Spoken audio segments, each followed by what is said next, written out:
All right, folks, what do you say? Tuesday morning, here we go. I apologize, this video coming out a little later than expected.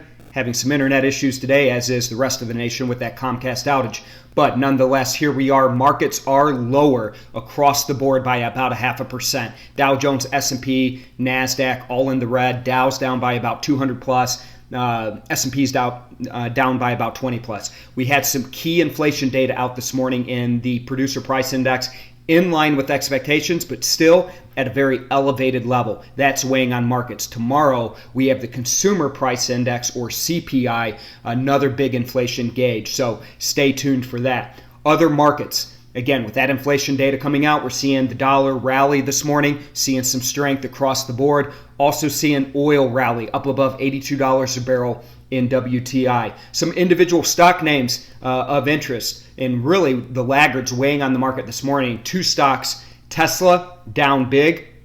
We've seen that for 2 days now, and PayPal down about 12% this morning. Both those names weighing on these markets. All right, folks, it's Tuesday. Let's get after it. Trades the price action. I'll see you tomorrow.